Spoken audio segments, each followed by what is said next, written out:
नमस्कार, SSN solution channel पर आप सभी का स्वागत है। लास्ट लेक्चर तक हमने जून 2013 तक आए हुए कंप्लीट क्वेश्चंस कर लिए थे। आज के लेक्चर में हम दिसंबर 2013 में आए हुए डिफरेंशियल इक्वेशन के कंप्लीट क्वेश्चंस करेंगे। स्टार्ट हम पार्ट बी क्वेश्चन नंबर 41 से करने जा रहे हैं। क्वेश्चन 41 है let gxy be the green function। Okay, ये जो gxy है ये एक ग्रीन फंक्शन दिया हुआ है हमें of the boundary value problem. किस बाउंड्री वैल्यू प्रॉब्लम का? तो ये हमें एक बाउंड्री वैल्यू प्रॉब्लम दी हुई है। इस बाउंड्री वैल्यू प्रॉब्लम का जो ग्रीन फंक्शन है उसे gxy से डिनोट किया गया है और बाउंड्री वैल्यू प्रॉब्लम है हमारी 1 plus x into you dash पूरे के ऊपर डैश है, मतलब इसका डिफरेंशिएशन है हमारे पास में plus sign x into u equals to 0। और ये जो x है ये x हमारा क्लोज इंटरवल 0-1 में बिलोंग्स कर रहा है। यहाँ जो हमारी बाउंड्री कंडीशन हमें दी हुई है वो है u of 0 equals to u of 1 equals to 0। ये हमें बाउंड्री कंडीशंस दी हुई है। Then the function g, okay, then the function g। अब एक अनदर फंक्शन g दिया हुआ है, ये स्मॉल g है, डिफाइंड बाय। ये किस प्रकार से डिफाइन किया गया है? ये इस प्रकार से डिफाइन किया गया है। यहाँ g क्या है? ग्रीन फंक्शन है x1/2 और x बिलोंग्स कर रहा है हमारा 0-1 क्लोज इंटरवल में। तो हमारे पास में ऑप्शंस हमें दिए हुए हैं। तो ये हमें केवल इसकी बेसिक बात हमसे पूछ रहा था। सेकंड का क्वेश्चन था ये हमारा, इसको घुमा फिरा के हमसे पूछा गया है। इसकी जो बेसिक प्रॉपर्टी होती है वो क्या होती है कि ग्रीन फंक्शन जिस इंटरवल में x होता है उसमें क्या होता है? कंटिन्यूअस फंक्शन होता है। ओके, कैसा होगा? कंटिन्यूअस फंक्शन होगा। इज कंटिन्यूअस, ऑप्शन फर्स्ट ही था हमारा, ये कंटिन्यूअस होगा। पार्ट बी का 1 क्वेश्चन राइट था हमारा, बाकी हमारे रॉन्ग होंगे। यहाँ इज डिसकंटिन्यूअस, ये तो वैसे ही डिस्कार्ड हो गया हमारा। इज डिफरेंशिएबल, और ये हम जानते हैं कि ये जो n-1th डेरिवेटिव होता है, डेरिवेटिव, इसके ऊपर ये डिसकंटिन्यूअस होता है, discontinuous.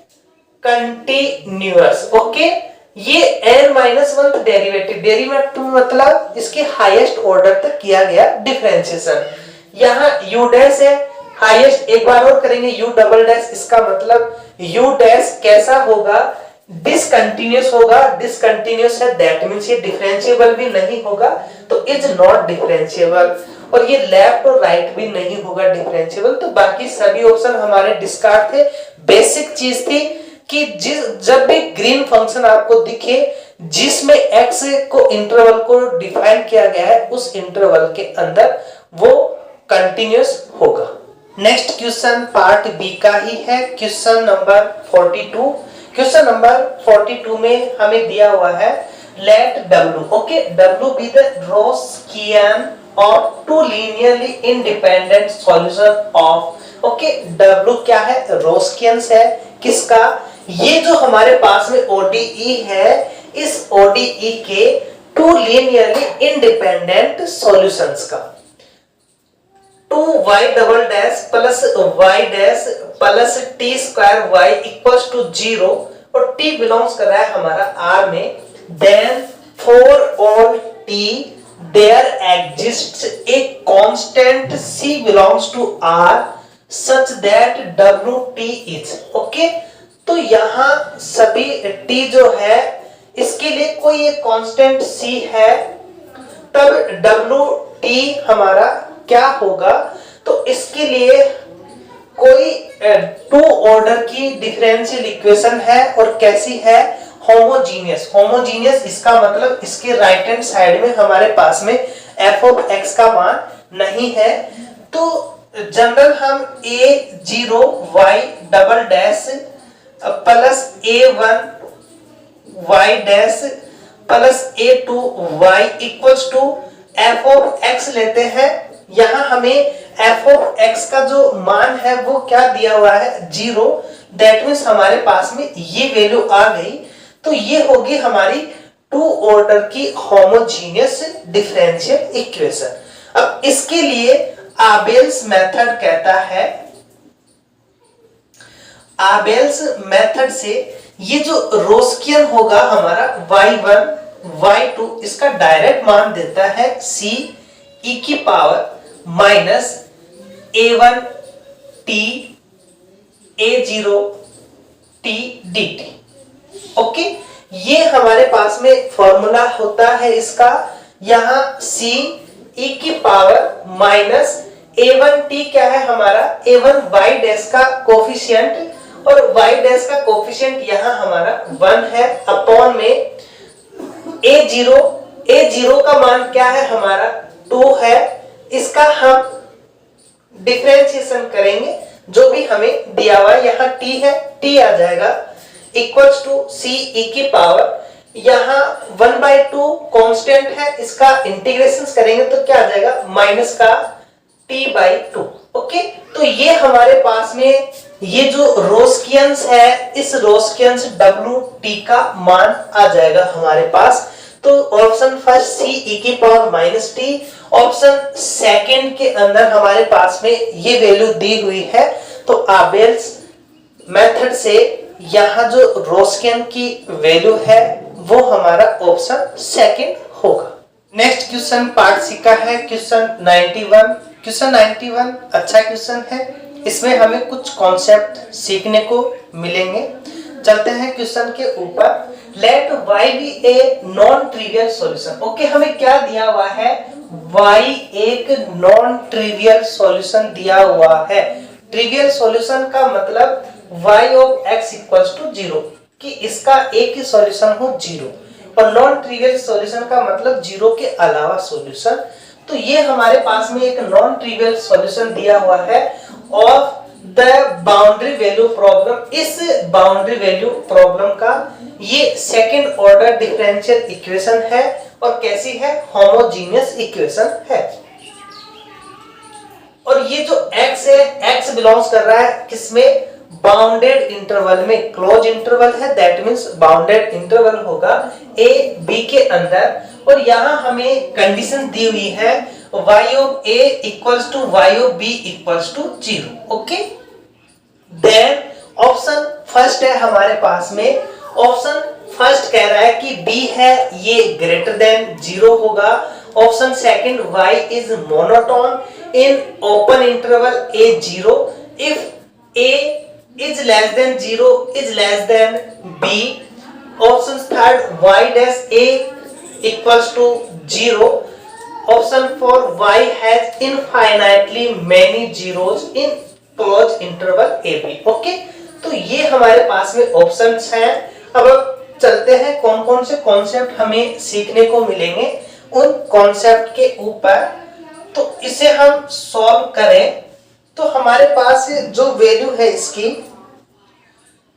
y double dash x, यदि कोई टू ऑर्डर की ऑर्डिनरी डिफरेंशियल इक्वेशन है और कैसी है, होमोजीनियस, इक्वल में 0 है, होमोजीनियस है। और यदि यहाँ पे ये जो p ऑफ x है ये यदि लेस देन 0 हो, p ऑफ x का फंक्शन यदि लेस देन 0 हो, और for all x belongs to i interval के अंदर टू ऑर्डर की डिफरेंशियल इक्वेशन है। सॉल्यूशन कैसा है, नॉन ट्रिवियल है। और यहाँ p ऑफ x यदि लेस देन 0 है x बिलोंग्स टू i के लिए, तो ये दो कंडीशंस लेकर के आएगा। फर्स्ट कंडीशंस तो क्या होगी, यहाँ एट मोस्ट 1 0। ओके, अधिक से अधिक एक वैल्यू इसकी 0 आएगी, एक से ज्यादा 0 नहीं होंगे।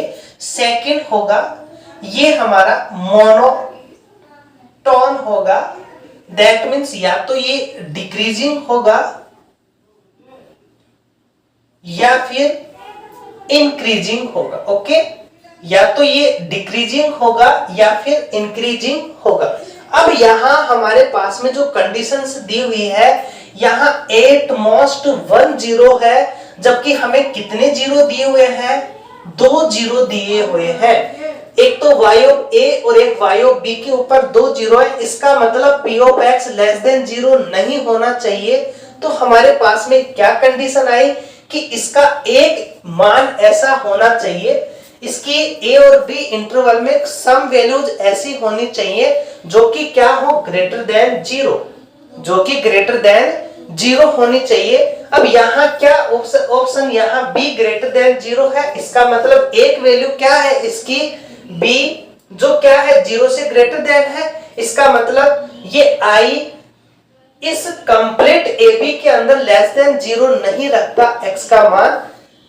एक भी ऐसा जरूर है जिसका मान 0 से ग्रेटर देन है, इसका मतलब एटमोस्ट 1 जीरो नहीं होंगे।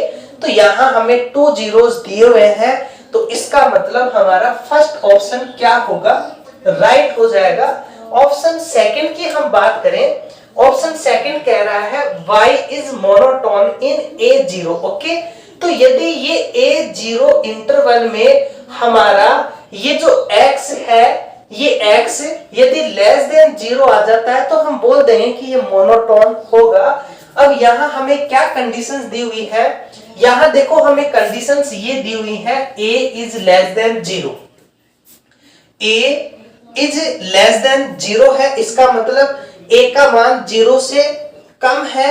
तो यदि हम एक ऐसा इंटरवल लें A0, हमने A0 लिया, यहां 0 नहीं आ रहा, A से लेकर के 0 से कम वैल्यू आ रही है, A पहले से 0 से लेस देन है और 0 है नहीं तो 0 से छोटी सभी वैल्यू होंगी। तो इसके अंदर यदि x इसमें बिलोंग्स कर रहा है तो x क्या होगा? हमारा लेस देन 0 होगा, और x यदि लेस देन 0 है तो वो क्या होगा? मोनोटोन होगा, डिक्रीजिंग या इंक्रीजिंग। और ये कंडीशन हमें यहाँ दी हुई है कि y इज मोनोटोन होगा किसमें? A0 इंटरवल के अंदर। तो ये ऑप्शन भी हमारा राइट आंसर हो जाएगा। ऑप्शन थर्ड की हम बात करें, y dash a equals to 0। तो यदि हमारे पास में कोई सॉल्यूशन नॉन ट्रिवियल सॉल्यूशन है, कैसा है? नॉन ट्रिवियल सॉल्यूशन है, 2 ऑर्डर का होमोजीनियस ODE है, और जो इंटरवल है वो हमारा बाउंडेड इंटरवल है। तो ये y का जो मान है वो हमारा रिपीटेड 0 नहीं होना चाहिए। रिपीटेड 0 का मतलब यदि एक ही पॉइंट के ऊपर बार बार 0 आना, जैसे y ऑफ a हमारा 0 है तो y डैश a हमारा 0 नहीं होना चाहिए। ओके, तो ये होता है रिपीटेड 0 नहीं होंगे इस कंडीशंस के अंदर। अब यहाँ हमारे पास में y ऑफ a का मान 0 दिया हुआ है तो y डैश a का मान 0 नहीं होना चाहिए, ऐसे y डैश b का मान भी 0 नहीं होना चाहिए। जबकि ऑप्शन थर्ड में हमें क्या दिया हुआ है? y dash a equals to 0। Okay, तो कोई भी नॉन ट्रिवियल सॉल्यूशन है हमारा इस डिफरेंशियल इक्वेशन का तो उसके रिपीटेड 0 नहीं होंगे। फोर्थ ऑप्शन है हमारे पास में y has infinite 0 in AB। तो नॉन ट्रिवियल सॉल्यूशन 2 ऑर्डर की ऑर्डिनरी डिफरेंशियल इक्वेशन होमोजीनियस है, उसके लिए उसमें जो जीरोस होंगे वो मोर देन 1 हो सकते हैं, मतलब एक फाइनाइट नंबर में जीरोस होंगे, कभी भी इनफाइनाइट जीरोस नहीं होंगे। जबकि यहाँ क्या दिया हुआ है?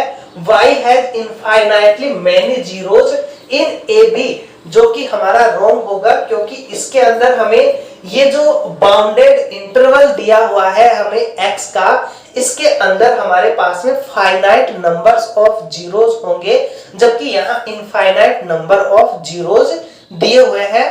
तो इस क्वेश्चन में हमारे पास में 3-4 कॉन्सेप्ट हमें मिले, आशा है वो समझ में आए होंगे। अब हम चलते हैं नेक्स्ट क्वेश्चन के ऊपर। नेक्स्ट क्वेश्चन पार्ट सी का ही है, क्वेश्चन 92। क्वेश्चन 92 है late y r to r satisfy the initial value problem।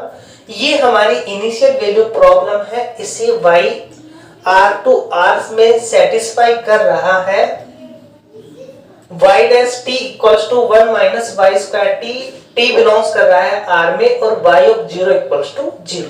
Then option first, second, third and four है हमारे पास में।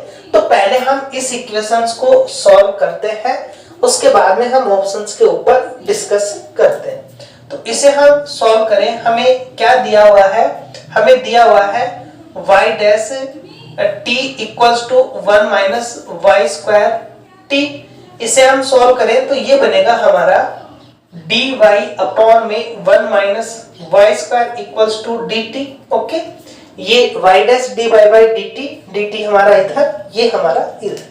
अब इसका हम इंटीग्रेशंस करें तो 1 अपॉन में a square minus x square का जो इंटीग्रेशन होगा वो क्या होता है हमारा dx अपॉन में a square minus x square, इसका होगा 1 अपॉन में 2a log a plus x upon में a माइनस एक्स। ओके, ये इसका इंटीग्रेशन का फॉर्मूला यहाँ हम अप्लाई करें तो हमारे पास में वैल्यू आएगी 1/2, a का मान 1 है, log यहाँ a प्लस एक्स तो 1 प्लस y अपॉन में 1 minus y equals to t plus एक कांस्टेंट, यहाँ log में है तो हमने log में कांस्टेंट ले लिया, log 1/2 log c ले लिया। ओके, जैसा इधर था वैसा हमने इधर कांस्टेंट मान लिया।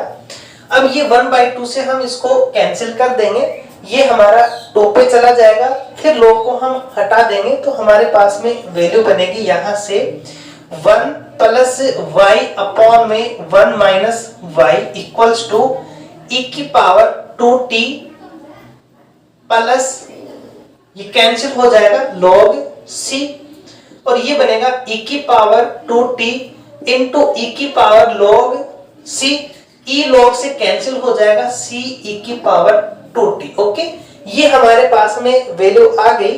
अब हमें कंडीशन दी हुई है y ऑफ 0 इक्वल्स टू 0, ये हम यहाँ अप्लाई करें तो हमारे पास में क्या वैल्यू बनी 1 प्लस 0 1 माइनस 0 इक्वल में c e की पावर 0 का मान 1, c का मान 1 आ गया, इंप्लाइज करके हमारे पास में 1 plus y 1 minus y equals to e की पावर 2t आ गया। इसे हम क्या लिख सकते हैं, अपॉन में 1 लिख सकते हैं। हमें y का मान चाहिए तो हम इस वैल्यू को इस प्रकार से एडजस्ट कर रहे हैं ताकि ऊपर हमारे पास में y आ जाए। तो हमने क्या किया 1 प्लस y, ये नीचे वाली वैल्यू है, ऊपर वाली वैल्यू में हम माइनस कर रहे हैं तो माइनस 1, ये हमारा प्लस y होगा। एक बार हम ऊपर माइनस कर रहे हैं तो नीचे हम प्लस कर रहे हैं, 1 plus y plus 1 minus y equals to, अब यहां हमने क्या किया, नीचे वाली वैल्यू को माइनस किया तो यहां भी हमें माइनस करना होगा, नीचे हमने प्लस किया है तो हमें प्लस करना होगा। ओके, हमने क्या किया, जो प्रोसेस या जो ऑपरेशन हमने लेफ्ट हैंड साइड में अप्लाई किया वही प्रोसेस हमने राइट हैंड साइड में अप्लाई कर दिया ताकि y हमें ऊपर मिल जाए। अब y 1 से 1 कैंसिल हो जाएगा, 2y, यहाँ y से y कैंसिल हो जाएगा, 2 से 2 कैंसिल हो जाएगा तो हमारे पास में y की वैल्यू आएगी और y की वैल्यू बनेगी हमारी e की पावर 2t माइनस 1 e की पावर 2t प्लस 1। ओके, ये हमारे पास में y की वैल्यू आ गई। अब हम ऑप्शंस के ऊपर चलते हैं। ऑप्शन हमारा फर्स्ट है y t1 equals to 1 for some t1 belongs to r। तो इसके लिए क्या ऐसा पॉसिबल है कि कोई एक t1 हमारा r में हो, उसके लिए y t1 बराबर 1 हो। तो हमने क्या किया, y का मान 1 लिया, यहाँ 1 दिया हुआ है, हमने 1 पुट किया तो ये बना e की पावर 2t माइनस 1 e की पावर 2t प्लस 1। इसको हम सॉल्व करें तो ये बनेगा e की power 2t plus 1 equals to e की पावर 2t माइनस 1। अब ये माइनस 1 इधर आएगा, e की पावर 2t हमारा इधर चला जाएगा, या हम देखें e की पावर 2t से e की पावर 2t को कैंसिल कर लें तो हमारे पास में क्या वैल्यू आई 1 इक्वल्स टू -1, जो कि इम्पॉसिबल है, बट 1 नॉट इक्वल है -1 के। इसका मतलब ऐसा कोई भी मान नहीं है जिसके लिए y का मान 1 हो, तो ऑप्शन फर्स्ट हमारा डिस्कार्ड हो जाएगा। ऑप्शन सेकंड की हम बात करें, क्या y और t का मान हमेशा ग्रेटर देन -1 होगा, तो y और t हमारा ये है, इसे हम देखते हैं, सॉल्व करते हैं। तो जो y है इसे हम क्या लिख सकते हैं, इसे हम लिख सकते हैं 1 माइनस e की पावर 2t प्लस 1। अब यहां हम इसे सॉल्व करें तो e की पावर 2t प्लस 1 से हमारा 1 कैंसिल हो गया। हमारे पास में क्या वैल्यू चाहिए, हमें e की पावर 2t हमारे पास में वैल्यू आ गई। यहां हम इसे सॉल्व करें तो यहां 1 और यहां 2 है, तो यहां यदि हम 2 लिख दें तो अब इसे हम सॉल्व करें, e की पावर 2t -1 ऊपर आ गया, e की पावर 2t प्लस 1 हमारा नीचे आ गया। आप इसे +1 -1 करके भी कर सकते हैं। एक बार +1 करेंगे तो e की पावर 2t प्लस 1, -1 करेंगे तो -2, फिर आप इसको सेपरेट करोगे तो यहाँ 1 ऐसा हमारे पास में वैल्यू आ जाएगी। अब देखो यहाँ e की पावर 2t हमेशा 0 से ग्रेटर देन होगा और 1 खुद ग्रेटर देन है, इसका मतलब नीचे वाली वैल्यू हमेशा 1 से ग्रेटर देन होगी, और 1 से ग्रेटर देन है, इसका मतलब हम इस संख्या में 1 से ग्रेटर देन का डिवाइड करेंगे तो जो संख्या आएगी वो हमेशा 2 से लेस देन होगी, 2 से लेस देन होगी, क्योंकि 1 से ग्रेटर देन का हम डिवाइड कर रहे हैं, तो इसका मान हमेशा 1 - 2 होगा। ये जो मान है, ये मान हमेशा इससे तो क्या होगा, ग्रेटर देन होगा। इसका मान -2 ले रहे हैं हम, ग्रेटर देन 1 से वैल्यू ले रहे हैं, तो -2 से हमेशा इसका मान क्या होगा, छोटा होगा। 1 से ग्रेटर का हम डिवाइड कर रहे हैं तो इसका मान हमेशा 2 से छोटा होगा, और 1 में से हम छोटी वैल्यू माइनस कर रहे हैं और यहाँ 1 में से हम बड़ी वैल्यू माइनस कर रहे हैं, तो छोटी वैल्यू माइनस करने वाली वैल्यू हमेशा ग्रेटर देन होगी। तो ये इसका मान हमेशा ये प्रॉपर्टी अप्लाई करेगा, इसका मतलब ये हमेशा -1 से ग्रेटर देन होगा, जो कि हमारा ऑप्शन भी यही कह रहा है कि y of t greater than -1, तो इसका ऑप्शन सेकंड हमारा राइट आंसर हो जाएगा। अब हम ऑप्शन थर्ड की बात करें, ऑप्शन थर्ड कह रहा है y is strictly increasing in r, तो ये हमें इंक्रीजिंग है या डिक्रीजिंग है ये डिसाइड करता है y डैश। यदि y डैश का मान 0 से ग्रेटर देन है इंक्रीजिंग होगा, 0 से लेस देन है डिक्रीजिंग होगा। तो हमने क्या किया, इसका डिफरेंशिएशन किया, तो y डैश t का जो मान है वो हमारा यहां से ये u अपॉन v से इसका डिफरेंशिएशन करेंगे तो ये बनेगा हमारे पास में e की पावर 2t प्लस 1 का होल स्क्वायर, e की पावर 2t प्लस 1 इंटू इसका हम डिफरेंशिएशन करें तो ये बनेगा 2 e की पावर 2t, फिर माइनस e की पावर 2t माइनस 1, e की पावर 2t माइनस 1, इसका डिफरेंशिएशन करेंगे तो ये आएगा 2 e की पावर 2t। इसे हम सॉल्व करें तो ये बनेगा 2 e की पावर 4t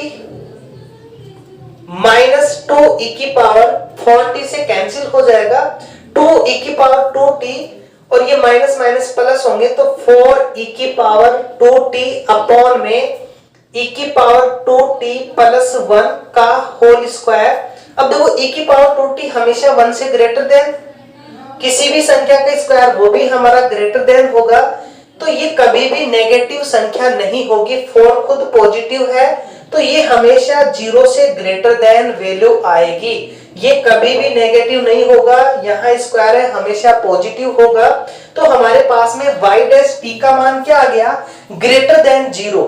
इसका मतलब ये क्या होगा, स्ट्राइक्टली इंक्रीजिंग होगा फॉर ऑल r के अंदर, तो ये ऑप्शन हमारा राइट होगा।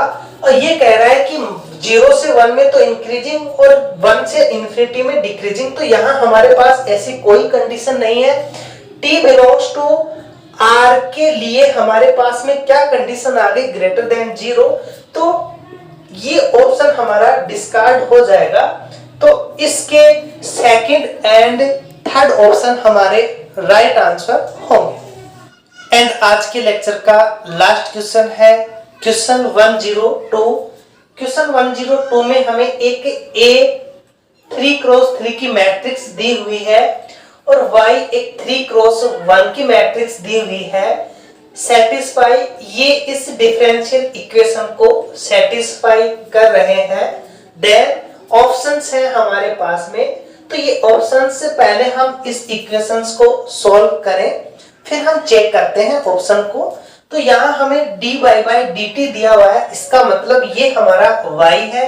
इसका t के रेस्पेक्ट में हम डिफरेंशिएशन करेंगे तो हमारे पास में वैल्यू आएगी y1 dash y2 dash y3 dash. Okay, हमने इस y का t के रेस्पेक्ट में डिफरेंशिएशन कर दिया तो डैश आ गया।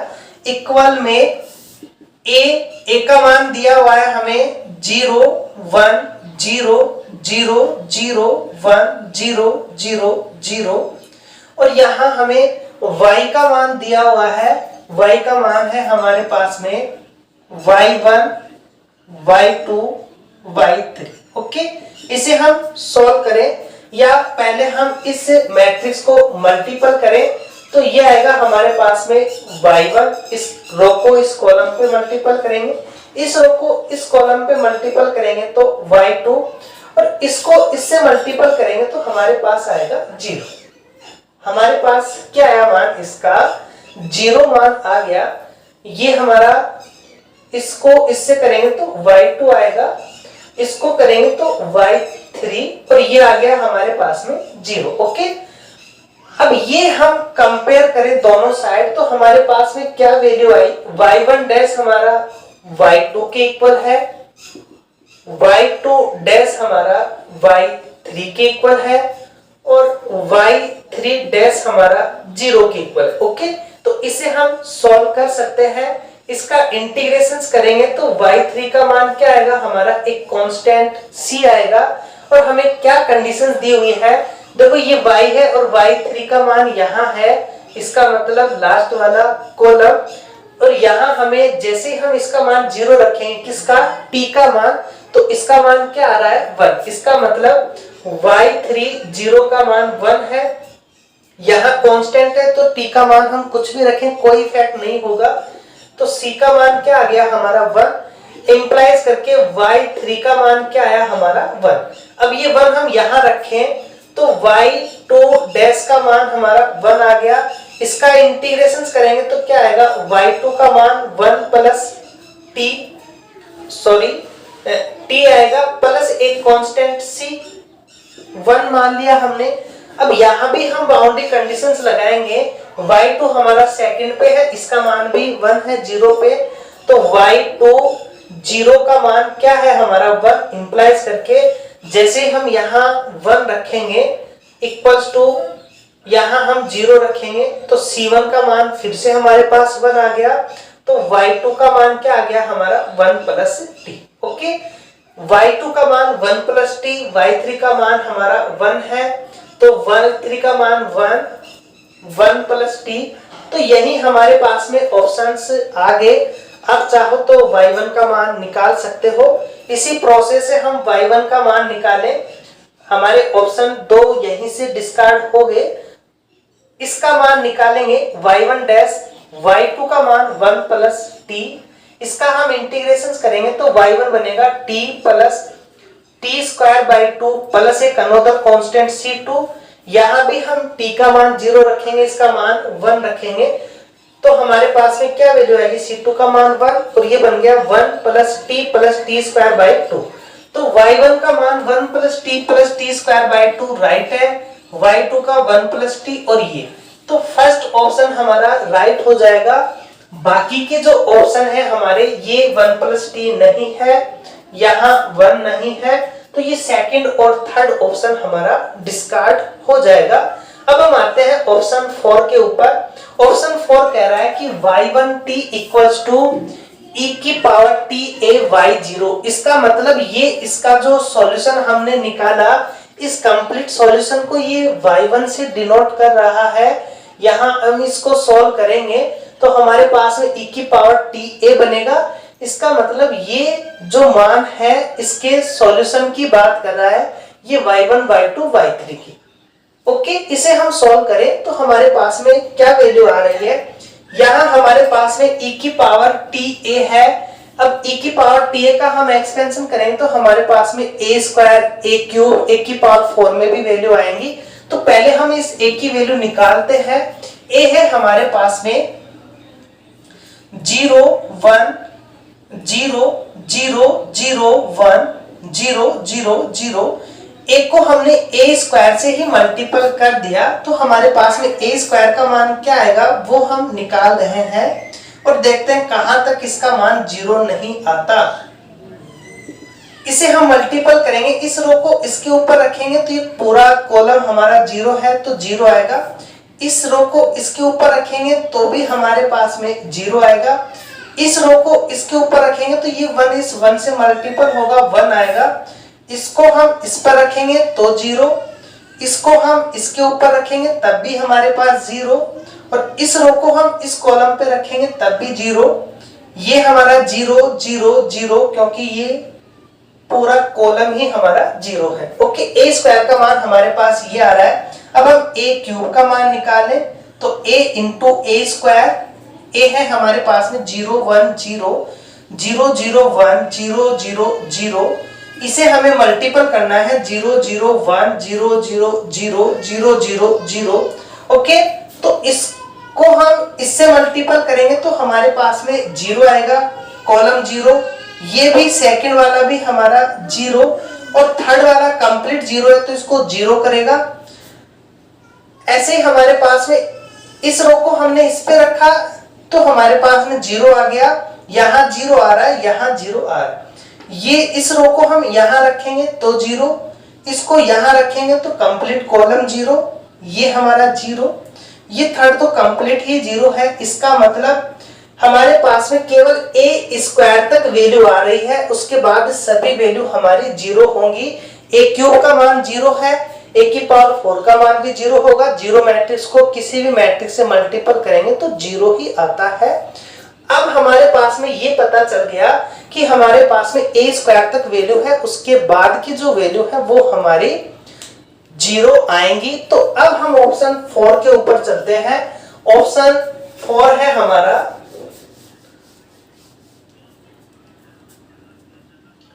y1t, तो इसका जो मान है e की पावर ta, इसका हम एक्सपेंशन करेंगे तो बनेगा 1 plus ta plus t square a square अब बाई 2, क्योंकि आगे की टर्म्स 0 बनेंगी तो आगे हमें एक्सपेंशन नहीं करना। y0 का मान हमें दिया हुआ है 1 1 1 इक्वल्स टू 1 होता है जो एक आइडेंटिटी मैट्रिक्स को रिप्रेजेंट करता है। जैसी मैट्रिक्स A है वैसा हम एक आइडेंटिटी मैट्रिक्स ले लेंगे तो 1 0 0 0 1 0 0 0 1 प्लस t। A का मान हमें क्या दिया हुआ है, A का मान दिया हुआ है हमें 0 1 0 0 0 1 0 0 0 plus t square by 2। a square का मान अभी हमने निकाला है 0 0 1 0 0 0 0 0 0। ओके, ये हमारे पास में इसकी वैल्यू आ गई। अब इसे हम आगे सॉल्व करें तो हमारे पास जो वैल्यू आएगी, यहां से इसको आगे सॉल्व कर लेते हैं। ये बनेगा हमारे पास में, देखो अब इस मैट्रिक्स को हम ऐड करेंगे और ये कंप्लीट मैट्रिक्स इस 1 1 1 के साथ में मल्टीपल है तो यहाँ 1 यहाँ 0 यहाँ 0 ऐड करेंगे तो हमारे पास में 1 आएगा। यहाँ 0 है, यहाँ t है, यहाँ 0। ओके, मल्टीपल भी कर रहे हैं और ऐड भी कर रहे हैं। यहाँ 0 यहाँ 0 यहाँ इस t स्क्वायर बाई 2 को मल्टीपल करेंगे तो t स्क्वायर बाई 2 आ जाएगा। ये 0 ये 0 ये 0 तो ये बना 0, यहाँ 1 0 0, तो ये आया हमारा 1, यहाँ 0, यहाँ t, यहाँ 0, तो t आ जाएगा हमारे पास, यहाँ पे 0, ये 0, ये 0, तो ये 0 बन गया, यहाँ 0 है, यहाँ 0 है, यहाँ 0 है, तो 0 आ जाएगा, यहाँ 1 0 0, तो 1 आ जाएगा हमारे पास, और हमारे पास में एक मैट्रिक्स है 1 1 1। अब इसे हम मल्टीपल करेंगे तो ये बनेगा हमारे पास में 1 प्लस टी स्क्वायर बाई 2। इसको हम इससे मल्टीपल करेंगे तो ये आएगा 1 प्लस टी, और इसे हम इससे मल्टीपल करेंगे तो 1। अब ये हमारे पास में वही वैल्यू आ रही है जो कि y1 y2 और y3 की है, तो ये ऑप्शन भी हमारा राइट आंसर हो जाएगा। तो इसके राइट आंसर होंगे हमारे ऑप्शन 1 एंड ऑप्शन 4। ओके, तो ये थे हमारे दिसंबर 2013 में डिफरेंशियल इक्वेशन से आए हुए क्वेश्चंस। यदि आप चैनल पर फर्स्ट बार विजिट कर रहे हैं तो चैनल को सब्सक्राइब जरूर करें, और साथ ही अपने फ्रेंड सर्किल में चैनल को शेयर भी जरूर करें। Okay, thank you for watching.